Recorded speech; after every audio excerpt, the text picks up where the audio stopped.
Bienvenidos a un nuevo capítulo de Relatos de Misterio, llamado El Misterio sin Resolver, la verdadera historia del vigilante de Westfield y la influencia de Netflix. Empezamos. Imagina la casa de tus sueños, un lugar perfecto en un vecindario tranquilo, donde tus hijos podrían crecer seguros y felices. Un santuario. Ahora, imagina que ese santuario se convierte en tu peor pesadilla, acechado por un observador invisible, cuyas palabras te congelan la sangre. Bienvenidos a la historia del vigilante de Westfield, un caso que ha capturado la imaginación de millones y que, a pesar de las investigaciones exhaustivas, sigue siendo un enigma. Hoy nos sumergiremos en los oscuros secretos de la 657 Boulevard, explorando cada detalle conocido, las teorías más descabelladas y cómo la dramatización de Netflix ha influido en nuestra percepción de este aterrador suceso. En el verano de 2014, Derek y Maria Broadus, junto con sus 3 hijos, se preparaban para comenzar un nuevo capítulo en sus vidas. Habían comprado la hermosa casa de estilo colonial holandés en el 657 Boulevard, en la exclusiva y apacible localidad de Westfield, Nueva Jersey, por la suma de $1,35 millones. Era la inversión de sus vidas, el lugar donde esperaban establecer raíces profundas. La casa, construida en 1905, poseía un encanto clásico, grandes ventanales, amplios jardines, todo lo que uno podría desear. La ilusión era palpable, pero esa ilusión duraría poco.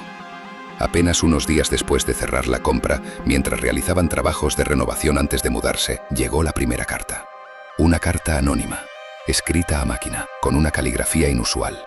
El sobre no tenía remitente, solo una dirección de retorno falsa. La carta comenzaba de forma inquietante.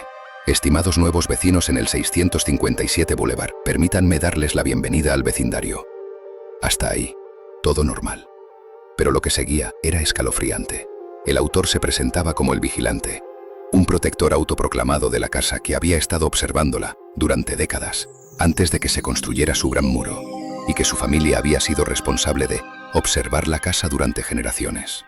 Se describía a sí mismo como alguien que debe esperar y observar el segundo piso hasta que pueda verlos a todos entrar. No solo eso, la carta hacía referencia explícita a los niños de los Broadus, preguntando si eran los que había visto, y que la casa necesita sangre joven. ¿Descubrieron lo que hay dentro de las paredes?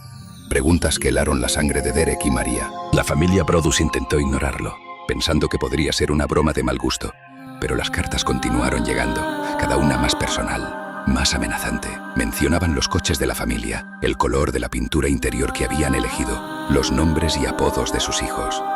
El vigilante sabía quiénes eran, qué hacían y dónde estaban. La sensación de ser observado se volvió abrumadora. Las cartas hablaban de la casa como un ser vivo, con venas y cicatrices, y de la necesidad de los nuevos ocupantes de obedecer sus órdenes. Mencionaba que la casa se había cansado de la familia anterior y que era hora de que una sangre joven y fresca llenara sus pasillos. Con cada nueva misiva el miedo se intensificaba. Los Broadus contactaron a la policía de Westfield. La policía tomó el caso en serio, pero rápidamente se enfrentaron a un obstáculo formidable: la falta de pruebas físicas concluyentes. Las cartas fueron analizadas forensemente para huellas dactilares y ADN, pero no se encontró nada utilizable. Se entrevistó a los vecinos, se revisaron cámaras de seguridad, pero el vigilante parecía ser una sombra, sin rastro. La policía comenzó a investigar a los vecinos. ¿Quién tendría tanto interés en la casa? ¿Quién estaría tan obsesionado? Una de las primeras personas en ser investigada fue Michael Langford, un vecino excéntrico que vivía al lado, y se sabía que tenía problemas mentales. Se le tomó declaración, pero no se encontraron pruebas que lo vincularan directamente con las cartas. Otra vecina, Abby Langford, también fue investigada, ya que su casa ofrecía una vista clara de la 657 Boulevard. Las cartas también mencionaban que la casa se está acercando a su 100º cumpleaños, lo que llevó a los investigadores a considerar a personas con un conocimiento histórico de la propiedad.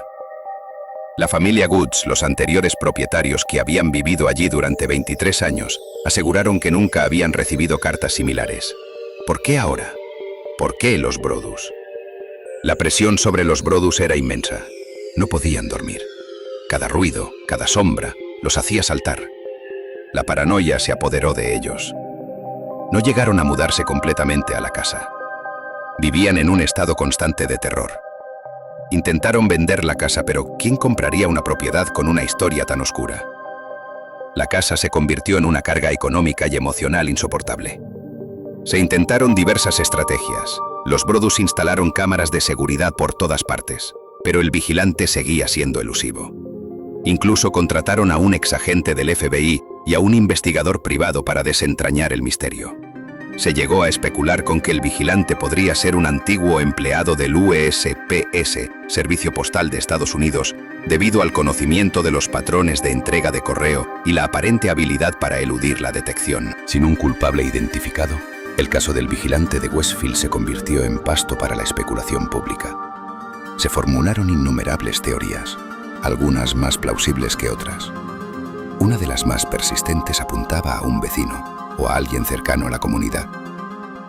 Quizás alguien resentido por la gentrificación de la zona, un antiguo pretendiente de la casa, un bromista que se salió de control.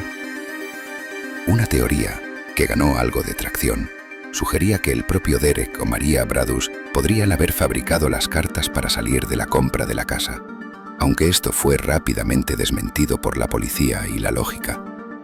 La familia perdió una cantidad sustancial de dinero y sufrió un trauma inmenso. Otra hipótesis apuntaba a una persona con trastorno obsesivo-compulsivo o algún tipo de delirio, obsesionada con la historia de la casa y su protección.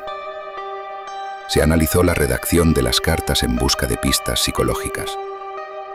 El lenguaje era arcaico en algunos puntos, casi poético en otros y profundamente perturbador en general.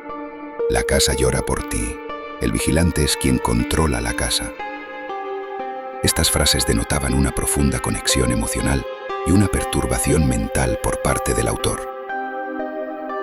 Los expertos en perfilado criminal sugirieron que el vigilante probablemente vivía muy cerca de la casa, dado su conocimiento de los detalles íntimos de la vida de los Brodus.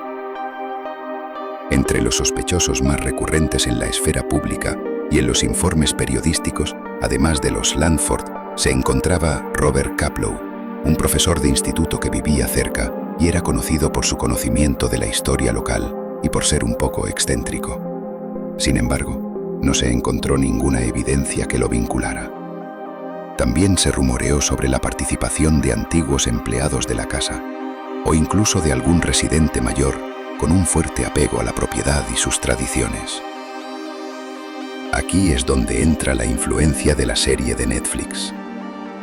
La producción de Ryan Murphy y Ian Brennan, The Watcher, ha llevado el caso a una audiencia global, pero con muchas licencias dramáticas. En la serie se exploran múltiples sospechosos y motivaciones. Se presenta a una vecina con un gato negro que espía constantemente, un hombre que se esconde en los túneles subterráneos de la casa y una pareja de hermanos mayores con una obsesión enfermiza por la propiedad. Si bien estas tramas son ficticias, han alimentado la imaginación del público y han introducido nuevas teorías en la mente de quienes conocen el caso real. La serie, por ejemplo, sugiere la posibilidad de un culto o un grupo de personas involucradas en la vigilancia de la casa, algo que en la vida real no se ha descartado del todo, pero tampoco se ha demostrado. Después de años de angustia y de haber perdido una cantidad considerable de dinero, los Brodus finalmente lograron vender la casa en 2019 por una cantidad inferior a la que pagaron.